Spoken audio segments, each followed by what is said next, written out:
Orbital வெலாசிட்டினா என்ன? Orbital velocity அப்படிங்கிறது என்னென்னா, ஆர்டிஃபிஷியல் சேட்டலைட்லாம் வந்து ஏர்த்தில் வந்து உருவாக்கிட்டு அதை வந்து ஏர்த் ஒரு ஆர்பிட்டில் போய் ரிலீஸ் பண்ணணும்.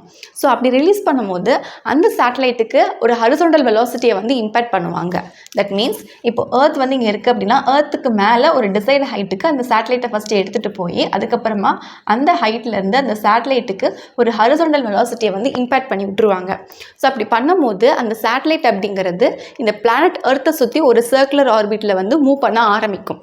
அண்ட் அந்த இம்பேக்ட் பண்ணக்கூடிய ஹரிசாண்டல் வெலாசிட்டியை தான் we call it as a orbital velocity. அது கரெக்டாக அந்த சர்க்குலர் ஆர்பிட்லேயே வந்து மூவ் பண்ணுறதுக்கு அந்த பிளானட்டு ஏர்த்துக்கும் இந்த ஆர்டிஃபிஷியல் சேட்டலைட்டுக்கும் நடுவில் ஒரு கிராவிடேஷனல் ஃபோர்ஸ் அப்படிங்கிறது இருக்கணும்.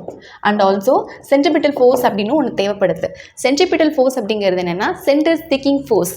அதாவது ஹரிசாண்டல் வெலாசிட்டியில் அந்த சேட்டலைட்டை ரிலீஸ் பண்ணும்போது அந்த சேட்டலைட் வேறு எங்கேயும் போயிடக்கூடாது, கரெக்டாக அந்த ஏர்த்தை சுற்றிக்கிட்டே வரணும். அதாவது சென்டரை நோக்கியே வந்து சுற்றிக்கிட்டு இருக்கிற மாதிரி இருக்க வைக்கக்கூடிய ஃபோர்ஸ் தான் வந்து சென்ட்ரிபிட்டல் ஃபோர்ஸ்.